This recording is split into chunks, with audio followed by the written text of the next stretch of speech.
அன்பு தமிழ் சொந்தங்களை டிட்டு சேனலுக்கு வரவேற்கிறேன். மைவி3 எம்டி சக்தி ஆனந்தன் இப்போ கைது பண்ணி உள்ளே வச்சிருக்கிறாங்க. நேற்று பார்த்தீங்கன்னா பெயிலில் வெளியே வரதா சொல்லியிருந்தாங்க 26/9/2024. ஸோ இந்த திட்டமிட்டு அவர் வெளியில் கொண்டுட்டு வர போகிறதா எல்லா மக்களும் நினச்சிக்கிட்டு தான் இருந்தாங்க. ஆனால் இப்போ பெயில் கிடைக்காத போனதுக்கு பல காரணங்கள் இருந்தாலும் முக்கியமான காரணங்களில் 3 காரணங்களை வந்து அவருடைய குடும்ப வக்கீல் சொல்லியிருக்கிறாரு. அது மட்டும் இல்லைங்க, புரளி நிறைய கிளம்பிக்கிட்டு இருக்குது. யூடியூப் வரலாற்றில் நிறைய பேர் வந்து வைரலாக வந்து அவர் வந்து என்ன காரணத்தினால வெளியே வரல, அவர் நிச்சயமாக வெளியே வர மாட்டார், அவ்வளவுதான் அந்த கம்பெனி இழுத்து மூணது தான்.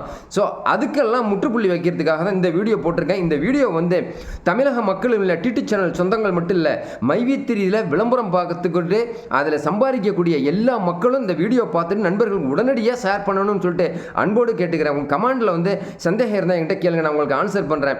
புதிய நண்பர்கள் யாரும் வந்தாலும் சரி சப்ஸ்கிரைப் பண்ணி என்ன சொல்லுங்கள், டிடி சேனலோட நெருங்கிய சொந்தங்களை அடைங்க, பக்கத்தில் இருக்க பெல் பட்டனை கிளிக் பண்ணிக்கோங்க. நான் அப்புறம் நோட்டிஃபிகேஷன் உடனுக்குடன் வந்து கிடைக்கும். நண்பர்களே, 26/9/2024 மிகப்பெரிய ஒரு எதிர்பார்ப்பை வந்து மக்கள்கிட்ட வந்து கொடுத்தாரு சக்தி ஆனந்தன். அவர் கொடுத்தாரே இல்லையே, தமிழ்நாடு அரசின் மூலமாக அவருடைய குடும்ப வக்கீல் வந்து பெயிலை வந்து தாக்கல் பண்ணியிருந்தாங்க. 26/9/2024 அவர் வந்து வெளியில் வந்துருவாருங்க.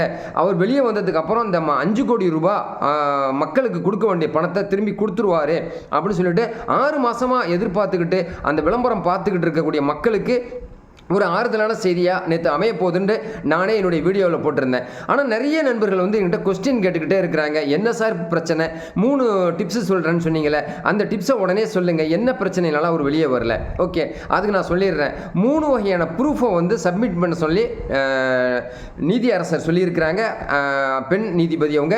அதுக்கு உயர்நீதிமன்றத்தில் வந்து இந்த கேஸ் வந்து நேற்று வந்து தள்ளுபடி ஆகாமல் ஒதுக்கி வைக்காமல் அவங்களுக்கு பெயில் கிடச்சிருந்தா கீழமை நீதிமன்றத்தில் இன்னைக்கு வந்து அவருக்கு வந்து ஷூரிட்டி, அவரோட ஜாமீன் கொடுத்து யாராவது முன் பணம், அதாவது 1 லட்சம் ரூபாய் இருக்கலாம், 10 லட்சம் ரூபாய் இருக்கலாம், 1 கோடி ரூபாய் கூட இருக்கலாம், அவரோட வேல்யூக்கு தகுந்த மாதிரி முன்ஜாமீன் வாங்கி இன்னைக்கு வெளியே வந்திருக்கணும் சனிக்கிழமை அப்படிங்கிறது தான் என்னுடைய ஆசை. தமிழ்நாடு மக்களும் அதான் நினச்சிக்கிட்டு இருந்தாங்க. ஸோ இவர் தள்ளுபடி ஆனதுனால தள்ளுபடின்னு சொல்ல முடியாது. நான் என்ன சொல்கிறேன்னு கேட்டிங்கன்னா, கிடைக்காதுன்னு சொல்லலை, அவருக்கு பெயில் கிடைக்காதுன்னு சொல்லலை, தள்ளுபடி கிடைக்கலன்னு சொல்லலை. 3 காரணங்களுக்காக அவருக்கு வந்து நேற்று வந்து ஜாமீன் கிடைக்கல அப்படின்னு சொல்லிட்டு குடும்ப வக்கீல் சொல்லியிருக்கிறார்.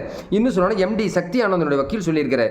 என்ன ப்ரூஃப் அப்படின்னு சொல்லிட்டு ஆட் பண்ணணும் அப்படின்னு சொல்லிட்டு இப்போ தயார் நிலையில் அடுத்த பெயிலுக்கு அவர் தயார் நிலையில் கொண்டுட்டு வந்துட்டாங்க. எப்போ அடுத்த பெயிலுங்கிறதுக்கு, எப்போ முன்ஜாமீன்ங்கிறதுக்கும் அடுத்த வீடியோவில் நான் சொல்ல காத்துட்ருக்கேன். தமிழக மக்களுக்கு சுட சுட உண்மையை நான் சொல்லிக்கிட்டு இருக்கிறதுனால தமிழக மக்கள் ஆர்வத்தை பூர்த்தி பண்ணுறது என்னுடைய கடமையாக இருக்குது. இப்போ நிறைய பேர் கேட்டுக்கிட்டு தான் இருக்கிறீங்க, சொல்லுங்கள் என்னதான் அந்த 3 ப்ரூஃப் அப்படிங்கிற போது, ஒன்று வந்து முறையான ஐடி கட்டுறாங்களான்னு சொல்லிட்டு ஒன்று கேஸை வந்து கொடுத்துருக்காங்க. முறையாக ஐடி கட்டுறாங்க, டிஎன்ஜிஎஸ்டி நம்பர் வச்சிருக்கிறாரு எம்டி சக்தி ஆனந்தன். விஜயராகவன் அதோட ஃபவுண்டர், அதோட இந்த ஹெர்பல் ப்ராடக்டை வந்து தயார் பண்ணி விற்கிறார் இல்லையா, மக்களுக்கு விளம்பரம் பார்க்கறதுனால பணம் கொடுக்குறாங்க, குடும்பத்திலேருந்து உள்ளவங்களை நண்பர்களை சேர்த்து விடுறதுனாலையும் அவங்களுக்கு இன்சென்டிவ் வருது. அது மட்டும் இல்லாமல் இந்த ஹெர்பல் ப்ராடக்டை வாங்கி விற்கிறதுனாலையும் ஒரு வருமானத்தை கொடுக்கக்கூடிய இந்த நிறுவனம் ஐடி முறையாக கட்டுறாங்களா அப்படின்னு சொல்லிட்டு ஒரு கோரிக்கையை வச்சுருக்கிறாங்க. அதனால் ஐடிக்கான இன்கம் டேக்ஸ் கட்டுறீங்களா, அது மட்டும் இல்லாமல் டிஎன்ஜிஎஸ்டி, சிஜிஎஸ்டி, அது சென்ட்ரல் குட்ஸ் டேக்ஸ், இதெல்லாம் நீங்கள் கட்டுறீங்களாங்கிற முறையான ஆவணங்களை தாக்கல் பண்ணணும் அப்படின்னு சொல்லிட்டு நீதி அரசர் சொல்லியிருக்கிறாங்க. அது மட்டும் இல்லாமல் இந்த நிறுவனம் வந்து முறையாக பதிவு பண்ணப்பட்டிருக்கா அப்படின்னு சொன்னாக்கா பதிவு பண்ணப்பட்டிருக்குது. என்ன அடிப்படையில் பதிவு பண்ணப்பட்டிருக்குன்னா, நிதி ஆதாரத்துக்கான ஒரு நிதி நிறுவனம், அதாவது ஒரு பெனிஃபிட் தொடங்குறாங்க, ஒரு சிட் ஃபண்ட் தொடங்குறாங்க, ஒரு ஃபைனான்ஸ் தொடங்குறாங்க. இந்த ஆணையத்தின் கீழே ஒரு பதிவை அந்த ஊர் கோயம்புத்தூரில் இருக்கக்கூடிய கிணத்துக்கடவு ஒரு மக்கள் இருக்கக்கூடிய வகையில் அவங்களுக்கு சாதகமாக இந்த பதிவை அந்த நிறுவனம் பண்ணியிருக்கதா சொல்லிட்டு எம்டி சக்தி ஆனந்தன் சொல்லியிருக்கிறாரு.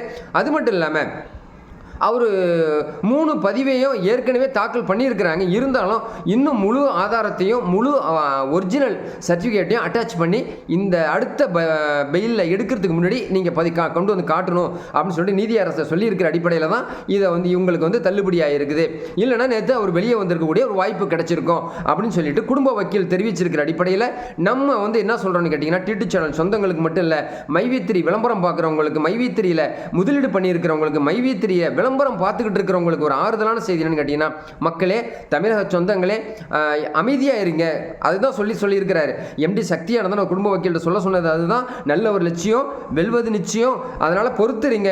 கண்டிப்பாக நான் வெளியில் வருவேன், வந்து மக்களுக்கு கொடுக்கக்கூடிய அத்தனை பணத்தையும் நான் கொடுத்துருவேன். இதை விட இன்னும் சிறப்பாக அந்த நிறுவனத்தை நான் கொண்டுட்டு போகிறேன். இந்த நம்ம நிறுவனம் மேலே எந்த தப்புமே கிடையாது. காழ்ப்புணர்ச்சியால் ஒரு சிலர் பேசுகிறத யாரும் நம்ப வேணாம், யாரும் ஒத்துக்காதீங்க அப்படின்னு சொல்லிட்டு சொல்லிட்டு எங்களுக்கு செய்தி வந்திருக்குது. அதே சமயத்தில் இன்னைக்கு காலையில், சனிக்கிழமை காலையில் புதிய செய்தி என்னன்னு கேட்டிங்கன்னா, இதுதான். என்னன்னா, யார் பேச்சு நம்பாதீங்க. யூடியூப்பில் வந்து நிறைய பேர் வந்து ஆதரவு தெரிவிக்கிறாங்க, நிறைய பேர் வந்து ஆன்டியாக பேசுகிறாங்க, அகென்ஸ்டாக பேசுகிறாங்க, நெகட்டிவாக பேசுகிறாங்க. அதனால் வந்து யாரும் நம்ப வேணாம் அப்படின்னு சொல்லிட்டு எம்டி சக்தியானந்தன் சொல்லியிருக்கிற அடிப்படையில், தமிழ் சொந்தங்களே, மைவித்திரியில் விளம்பரம் பார்க்கக்கூடிய நண்பர்களே, சொந்தங்களே, உங்களுக்கு எல்லாம் ஒரு ஆதரவான செய்தியை எம்டி சக்தியானந்தன் சொல்லியிருக்கிறதாக நான் வந்து அவருடைய குரலில் நான் உங்ககிட்ட சொல்கிறது தான். நல்ல ஒரு லட்சியம், கண்டிப்பாக வெல்வது நிச்சயம். அதனால் பொறுத்துருங்க. கண்டிப்பாக அடுத்தடுத்த பெயில் எப்போ எங்கக்கூடிய செய்தியை நான் அடுத்த வீடியோவில் போடுறேன். அது வரைக்கும் பொறுமையாக இருங்க. நீங்கள் விளம்பரம் பார்த்துக்கிட்டே இருங்க. அதனால் 3 திட்டத்திலேயே அந்த குடும்ப வக்கீல் வந்து பேப்பரை வந்து ரெடி பண்ணணும். அதுக்கான அவகாசம் தான் இந்த ஒரு 15 நாள்லேருந்து 20 நாள் வரைக்கும். அந்த நாளுக்குள்ளே அவங்க இந்த அவகாசத்துக்குள்ளே அந்த பேப்பரை ரெடி பண்ணிட்டாங்கன்னு சொன்னாக்கா அடுத்த பெயில் கன்ஃபார்மாக சொல்கிறேன் 100% வெளியில் வரக்கூடிய 100% வாய்ப்பு இருக்குது. தமிழக அரசு அவர் கொஞ்சம் சப்போர்ட்டிவாக இருக்கிறதா சொல்லியிருக்காங்க. அரசுங்கிறத விட, அரசுன்னு சொல்கிறத விட தவறு தான். அரசுடைய மந்திரிகள், மாஜி மந்திரிகள் இவங்கெல்லாம் வந்து அவருக்கு சப்போர்ட்டாக இருக்கிறதாவும், அவர் நேர்மையானவராக இருக்கிறதுனால அவர் வந்து வெளியில் வரணும்னு சொல்லிட்டு ஆசைப்படுறதாகவும் சொல்லியிருக்கிறாங்க. நீதியரசரும் அதுதான் சொல்லியிருக்கிறாங்க.